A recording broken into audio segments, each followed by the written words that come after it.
Hello everybody, Sean Mons with Firearms&Fitness, and long time no see.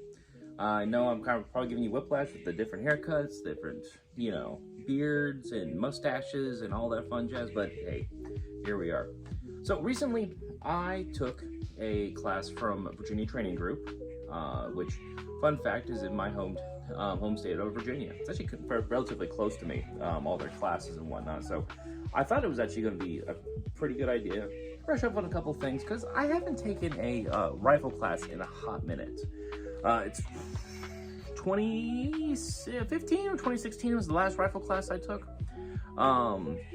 So there's probably been a couple of things here and there that, have either been updated or whatnot, but not only that, as much as I can, there's a fucking fly right here. Also, if you can hear that bird in the background, I am so sorry. There's nothing I can do about that. Literally, this was silent until I turned on the camera, and then this motherfucker just would not stop yelling. But anyway, so I took this class, their dynamic carbine, which is, I think, their level 1 class for a carbine course. And long story short, you don't need to watch any further if you don't want to. It's worth the class. It's 100% worth the price of admission. It's a pretty excellent class. He goes in and out of the things that need to be done. It doesn't really touch on anything else. All right.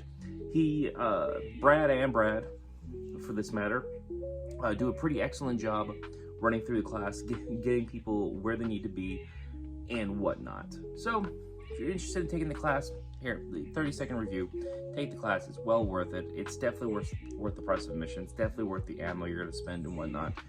All right. So there's that. Now, bigger picture, as I have my notes here.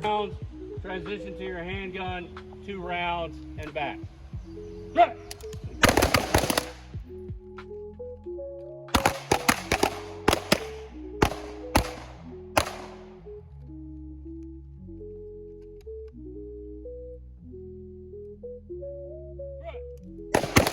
Now, before you take this class, there's a couple things you probably should know how to do and whatnot.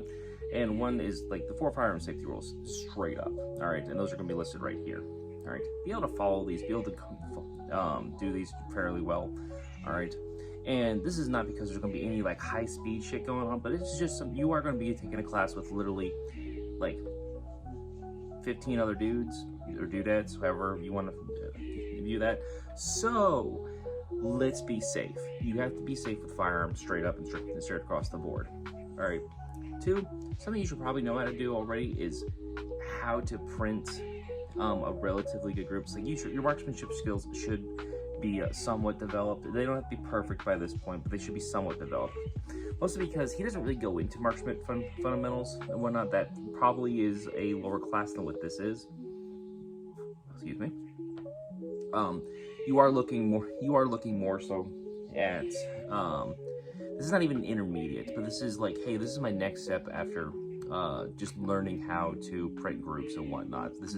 I've graduated from bench shooting and prone shooting and static shooting to now it's time to get into building my skill set, drills and so on and so forth, and basic concepts after that. So once you're there, this is kind of the class for you. You should probably take that. So you should be able to print like a 5 MOA group on the regular. You should be able to, hit a C-zone target consistently at 100 yards.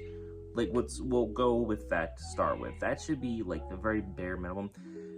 As far as marksmanship skills, you should kind of understand recoil management, recoil control, and you should know how to work your safety adequately and not necessarily second nature, because they will kind of be on you about that, but they will want you to be working your safety through the reloads, through malfunctions, through so on and so forth. And I think that's a good thing to learn anyway. So overall though, great class for, like, I am now graduated from a benchmark shooter, a static shooter, a group shooter, and whatnot. And this is now, enthusiast is probably the wrong word to say it, but I'm becoming more serious in my firearms training, in my firearms journey. 3 rounds on my count. Grip.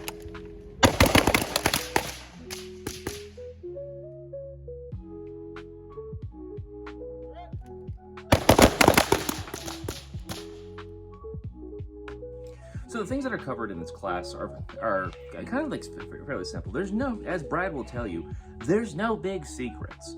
All right, but you are getting coached by a real professional. You are getting tweaked here and there by a real professional and whatnot. In class, Brad will state a thing that they want you to do, demonstrate it, all right, and then you work through that, through a couple of drills, a couple repetitions, and they'll make minor changes to either stance, technique, so on and so forth throughout the entire drill. And that in itself is actually quite nice. All right, I got some critiques as well, some stuff I need to work on, some things that maybe I didn't know that I was doing. And there's some obviously some scars and whatnot that I have to work on, because I don't really think about it anymore, mostly because of just not training it or the like. But they were on top of me about some of the things that I was doing and some of the training scars that I do have through competition shooting. And this is not to say competition shooting is bad. The competition shooting, I think, is one of the best ways to work on hard skills. However, you do get some scars from it, and I've listed those before in another video. Another thing is too, like they would cover a topic, all right, and kind of open up to the floor for everybody to ask questions if there was any. And one thing that was kind of nice about this, because this is only like a 6-hour class, you never got bogged down, all right, and stuff. Now we can go full autist into like just about anything, but all right, if the class didn't have questions and whatnot, then we just wouldn't. Yeah, then we just kind of move on. We could, get the concept. We're going to do this concept. We're going to do the drills, so on and so forth. And that was very helpful to moving the class along. Because I have been in classes before where it just feels fucking like a drag. Like we're not getting anywhere. We're just doing this ready up drill for so long, and that can be disheartening for people to go to seek other training. This was a very efficient class. I will say that much at the very least. Now, things we covered in class obviously was, ammo management, ready positions, some movement drills, movement with a, battle buddy and such, use of cover, concealment, and so on, malfunction clearing. I'm trying to think. Those are pretty much like the high points, and I know that sounds like so like low level and whatnot, but believe it or not, most people can really benefit from this kind of stuff. Because a lot of times what you not do is you will not practice things you're not good at. All right. Oh, offhand shooting too. They would also, something I do think is kind of valuable, but also kind of not, I haven't quite decided yet, is learning to shoot with your offhand. All right. As you would your right hand or your dominant hand. All right. Which I think, I don't know yet. I'm kind of on the fence on whether that's a valuable skill or something you should dump into. I've heard people from both sides of the aisle say it's great or it's awful, and have given reasons that are such. I'm leaning more towards it is not a bad thing to know. If you have the time, ability, and skills to do so, or the ammo budget to do so, it doesn't hurt to learn it. There was one drill, especially in this class, that I really enjoyed. I don't really know what they called it, but I'm going to call it the pyramid drill. And I'll demonstrate that sometime on my channel when I have more time and freedom to do so, because right now, if you don't know, I'm busy. That's why it's taken this so long for me to get this video out. When I took this class back in May or April. Oh, fuck, I don't remember. I took it back when it was a hot month. All right, I'm still in a hot month, but still. It's like a month or two after I've taken this class. But the pyramid drill, I think, was actually a very fun drill. It is ammo intensive. You are going to burn 30 rounds in this one drill. However, with some tweaks and whatnot, I think it would actually be like it would be an amazing drill for learning how to get into position fast, how to get out of position fast, how to maintain muzzle discipline, how to be smart with your rounds, and whatnot. And if we scored it and timed it, I think it would be a fantastic drill. This one wasn't timed or scored for this, but I think on an individual level, if you timed and scored it and then put it into a hit factor, you could really track yourself on this. Now, again, though, it is like ammo intensive, so if you plan to do this 6, 7, 8, 9, 10 times, you are going to burn through 300 rounds, 500 rounds very quickly. just doing this one drill. But I do think it's actually a really good drill to drill down, even to dry drill, all right, and to kind of get a feel for and whatnot, to get your footwork going, to learn reload. You don't even need to reload during it, but you can put those in if you wanted to. It's a drill with a lot of meat in it that you can get a lot off the bone, and even the bone itself is going to have some good nutrients. The skeleton is there, all right. It needs a tiny bit of tweaks, and I think it'd be like an excellent drill. It's the best 1 to 0. You tell me. If you like your 50 or 200 or 36, which I'm a fan of, because it's easy for me to remember where I need to hold, because I'm stupid and I can't remember things, right? Just as long as you know I'm at 150 yards, I know where I need to put my point of aim so I get the point of impact. That's the big thing. Just know where your gun is going to hit at different angles. All right, go ahead and turn back around. Things that I really liked about this class especially was the instructors more well, you know, the instructors were a big part, but Brad and Brad were both very funny. They were very knowledgeable. They can honestly do the things they wanted you to do. It wasn't just kind of like, hey, do this thing I saw on the internet and, you know, hope for the best. No, they were actually very skillful. They fairly squared away people. You can tell that they're actual trainers. You can tell that they've been doing this for maybe a minute or two. All right, and they've kind of fleshed out quite a bit. Genuinely, one of the better instructors that I have met and have gotten the pleasure to train with. Like I said, very funny people, very knowledgeable. All right, could walk the walk instead of just talking to talk. I really enjoyed that they didn't like sit there and try to feed you FUD lore about this one time with this one person at this other issue that didn't have anything to do with this, but actually was this. All right, I really appreciate that. And I know I just said like a word salad, but it's meant to be that way. There was no FUD lore kind of put in this. They weren't just talking about war stories or anything like that. They you know, they would do the drill, they'd show you the drill, they'd kind of explain the reasoning behind it, and then they kind of keep it moving. All right, I know that sounds so silly because I know a lot of people really want to have that like back and forth with their instructors. They want to have those stories. They want to hear about a real world use about this one particular thing that we do. And here's the thing, I don't care. All right, these are very nice people, and I'm sure they're, you know, great all around, but I don't care about that. I would like to do the thing. If I find it valuable, then I'll work through it. All right, but I also hate the proliferation of just straight FUD lore. Something that I enjoyed as well, that I honestly didn't think I was going to enjoy, was the fact that we were running 2 lines for most of the class. And I thought for sure I was going to fucking hate this, because normally when 2 lines are done, it's done in a very bad way. All right, and I don't know how else to kind of explain this, where they'll run 2 lines and one instructor will take one line, one instructor will take the other line, and then stuff's not crisscrossed, applesauced over from one line to another. This was done actually super well. Instead of like one line just stepping back and waiting for the other line to finish, you'd have the other line go, rehydrate, recharge magazines, move, so on and so forth, right?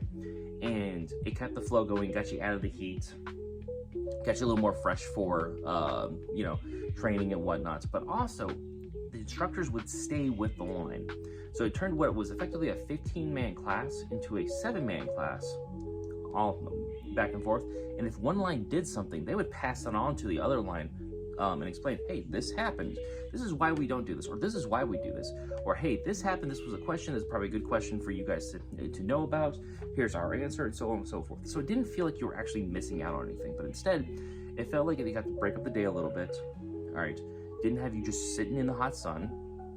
It got you to have your magazines on supply right then, right there. All right, it got you to feel hydrated. It let me charge my fucking camera as much as physically possible because the sun drains the battery. All right, but all in all, this was like an excellent, like really well done line idea. And I have no other kind of way to say this. This was like superb. If I ever run a class that's a little bit bigger and whatnot, I might actually do this because this was so well done and so much better. I think. And again, we only had 6 hours to kind of get a lot of information in. And I think this was a great way to do it. And it made the class go like this and flow super nice. Another thing I really enjoyed, and this is actually a kind of a testament to Brad and Virginia Training Group as a whole, is the literal caliber of shooters that showed up here. There's been so many times I've showed up to a class and I am without a doubt the best shooter at the class. And this is not me tooting my own horn. I am on a good day, A-class shooter. On a bad day, a low B-class shooter.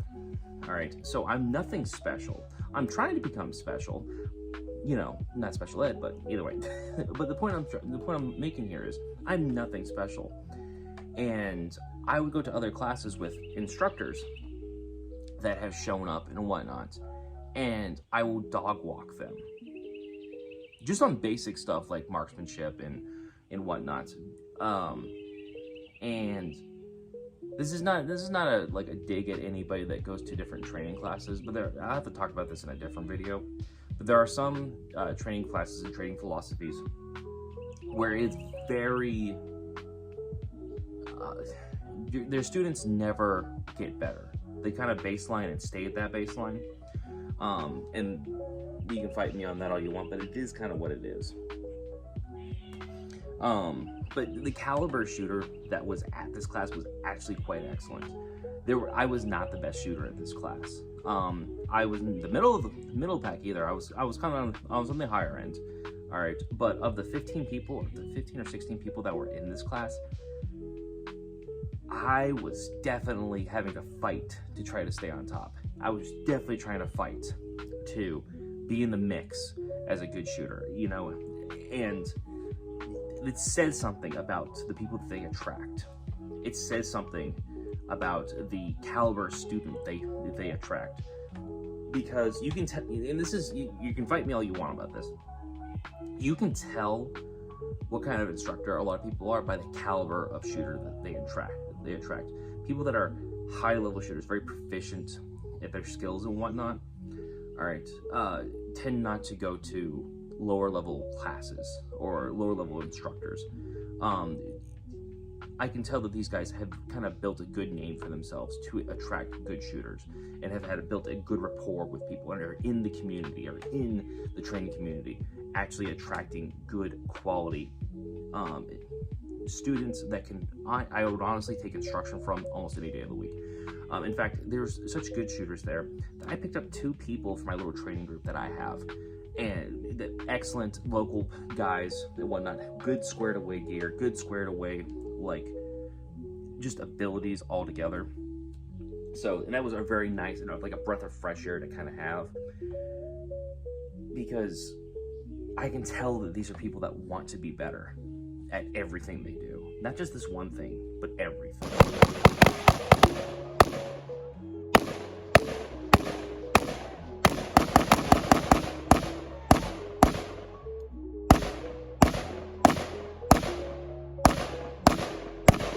Now, as with everything, like, you're gonna have stuff that like I really liked, and honestly, this class, to use a Zoomer term, is a vibe. All right, it's an excellent class, and I'm going to list off a couple things that I myself would change. All right, don't take what I'm saying for gospel here. Let me start with saying that I'm a schmuck on the internet. All right, these guys obviously know what they're doing. They're teaching they're doing very well in their teaching, and probably one of the best values I've seen for a skills-based class. Well, not even skills-based. This is not just skills-based. This is like a software-based class as well, I think. We just happened to have a lot of high-skill shooters there. But either way, the point I'm making here is this little list that I'm going to put out, I'm going to explain why I think, you know, we should kind of add this or take away this or whatever. However, all right, don't let any of this, if you're thinking about training with them, again, go train with them. Don't let any of this sit there and tell you, like, ugh, I don't know if I should train with them now because, you know, this thing. So something I like to kind of point out is this is kind of like a 7-yard class. It's very rarely you shot outside of that.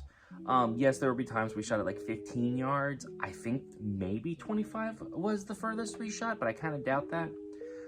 This is a very 7-yard class, and that's not necessarily bad in itself, but I would have kind of preferred there to be a little bit more distance in this class somewhat, because that in itself gives really good instruction about holdover, side over boards, and stuff like that. Your zero means a lot, and at different distances, your zero does different things. For instance, I tend to run on things that are not BDC based or whatnot, a 36 or a 300-yard zero. All right, I just happen to run the lower third for almost everything, so 36 yards is kind of where I start at, and then I refine it at 300.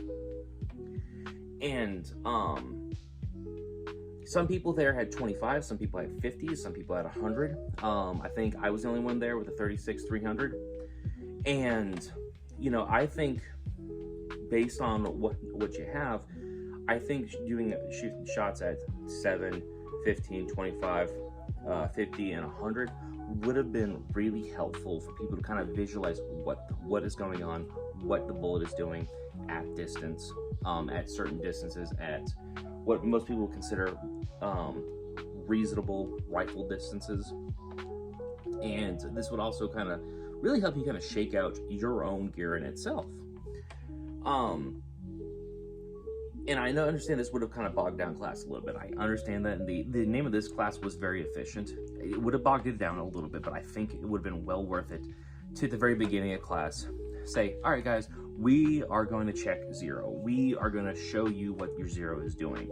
All right, and just kind of go through, hey, what do you have? What do you have? What do you have? And you could have run all 15, like I said, 14 or 15 of us on the line at once. All right, you got, all right, but 7 yards, you know, up, bam, bam, bam, 3 rounds, cool beans. Hey, look, this is what we're doing. All right, cool, everybody, let's go down to 25. All right, everybody up, bam, bam, bam, 3 rounds, and so on and so forth until about the 100-yard mark. All right, and then you could have really shown people, hey, your zero is starting to wander up. Let's like circle this, you can walk back and whatnot, get your blood flowing, get your steps in. This is another thing that, like, for this class, I think would have been kind of nice, is more positional shooting. This was very much a stand and deliver class. You're going to be on your feet for almost all these drills. No, all these drills. I do not think there was one time where we got to the kneeling prone or so on and so forth.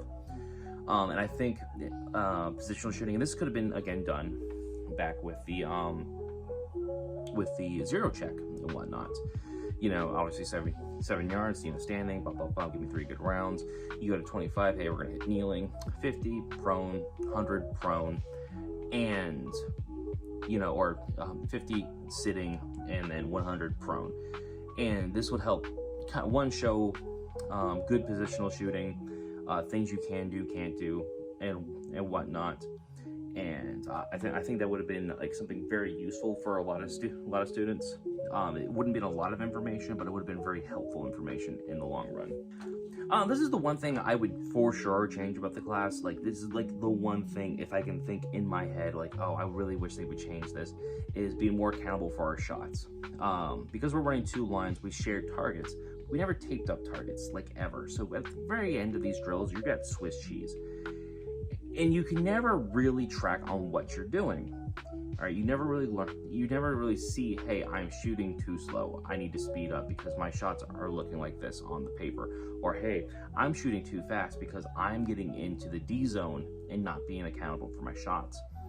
I think either hanging new targets or taping targets, again, I know that would have slowed down the class to an extent, but I still think in the end, it would have been better overall, because I think shot accountability, especially at a class this level, is super important. And it's, you know, this is me kind of being really nitpicky, but I do think this is like the one thing I would genuinely kind of change it so we tape our targets, or the targets are self-sealing, or something akin to that, so they're easy to, you know, paint over, tape over, the like, because in the end, you have to be responsible for your shots. Carb launch, like, no issue. And the last thing, again, and this kind of goes with the shot accountability, is, again, I would kind of, for the drills that we did do, that was as a class we kind of did, I would do a score and a you know, tape up on the targets, mostly because it brings like a friendly atmosphere of competition into the class, because nobody wants to be the slowest, but no, you know, also everyone wants a high of a score and whatnot. And then you also have guys there that, you know, are just there kind of getting their feet wet and stuff, and they obviously would have been less, but there's also guys, like I said, that were super square. There's like 5 or 6 or 7 guys that were super squared away that I was like fighting with to try to, you know, keep, you know, my head above them. And it would have been really fun to have just a small little competition between them. Like it was very fun. It was like, it would have been a lot more, I feel like a lot more fun, and builds a little bit more camaraderie between the student base. Stance, okay? Stance is kind of a little bit important, but the big thing that I prefer to tell people is, are you comfortable? Are you balanced? Are you shooting well? Can you manipulate the gun well? And can you get off of the X? Okay? Aside from that, how you stand is how you stand. Okay? Because there's, like, towards the end of the day, you don't always have control over your stance. So these are things I just kind of noticed in the class too, and this has nothing to do with the class itself, but this is something you learn. This is what the great thing about going to classes is, you kind of learn what does and doesn't work as well, because you'll see shit just stop. All right, and this was a relatively low round count class. This class only requires about 300 rounds, 350 rounds. All right, 350 if you're really burning through some magazines. All right, but this is like a 300 round class. So not a high round class, great information, very efficient with the information, but you're not going to be shooting a fuck ton. All right, and it's not super instructional either. Let me start by saying that it's got a really good hybrid, like, volume through this. So this class is very affordable for people to come in. All right, which it should go to the things I like, because you know, it was 750 beans. Not 750 beans. I'm sorry. Oof. 175 beans to just take this class. And then you're looking at probably 100 beans, 150 beans in just ammunition to take the class, and you'll be just fine. This is actually far cheaper than almost any class that I've ever had to take. Like, for those of you that are maybe interested in taking like a tactical response class, you're looking at 1,500 rounds.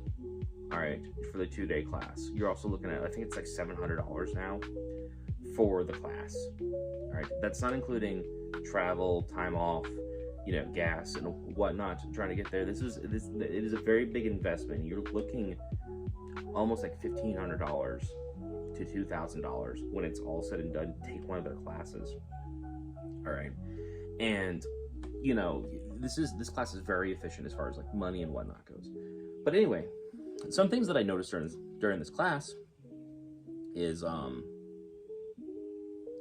there was a lot of malfunctions in this small bit of class, and not just because like Brad and Brad were causing malfunctions. Some people just had either bad builds or the magazines were fucking awful. They're in DD mags specifically. There's a lot of DD builds here, a lot of Mark 18s and a lot of SBRs and whatnot. And I have to tell you, like there was a lot of malfunctions during this class. I'm gonna eat a piece of pizza. There was a ton of malfunctions coming from out of these Daniel Defense magazines. Like every time I looked at the magazine, it was somebody stripping out a DD mag. You know, racking, putting their fingers in, whole 9 yards. Shitty mags. I'm so glad I didn't buy those overpriced son of a bitches. I'm sorry, I know you guys voted for it, but I don't fucking care. This was proof enough that those mags are fucking worthless. Those were some awful fucking magazines. Another thing I noticed too is we had 2 guys with 300 blackouts, and those 2 guys fucking couldn't get those guns to run. This is not a high round count class. Again, I cannot stress this, but these guns would not run to save their lives. One dude had to take the suppressor off to get the gun to run, which is wild, because normally a 300 blackout really enjoys that extra back pressure to try to help, because it is a low pressure round. But the 300 blackout, again, because it's a shitty fucking round, just was gumming up these guns, not working and whatnot. And somehow, some way, one of the 300 blackout rounds made it into a 5.56 gun. All right, luckily that gun jammed on the 300 blackout. All right, he tapped, racked, Out came a 300 blackout, in went a 5.56, and he kept the drill up. But that could have been a fucking major issue. Like, I cannot state this enough. If you run 300 blackout and you're at a class, go to another table. Don't go anywhere near somebody with 5.56 ammunition. All right, if you have 2 guns that have 5.56 and 300 blackout and you brought them, fucking no. Pick one, and that's the one you're training with. Sorry for your luck. No. 300 blackout, I find a fucking dangerous ass gun because it's almost always the motherfuckers that want to go sit with the 5.56 guys. All right, and somehow, some way, a 300 blackout works their way into a magazine. All right, don't fucking do it. Don't be that guy. All right, either leave your 300 blackout at home or don't buy one in general because they're fucking awful. From the left side, if you want to transition to your left shoulder, that's fine. I'm gonna leave it up to you guys. So things to think about. You know, if we ever have to do any of this stuff for real, be it a handgun or a rifle, am I capable of making that shot? Do I have a high percentage of making a good first hit? If the answer in my head is no, well, 1, I need to practice more, okay? Then 2, I would still stick with my normal, or for you, my normal, right? And I would just have to lean out a little bit more. But if I have to expose a little bit more of myself to ensure I get that good hit, I would rather do that, okay? But I'm gonna leave it up to you guys. Okay, cool. So, like, in short, guys, should you take this class? Fucking yeah. This was an excellent class. I will go to another class from these guys because, long story short, this was actually a very nice class, very efficient class, very low cost, low round count, and I know that's not normally what I go for, but they are far below the industry standard. At 175,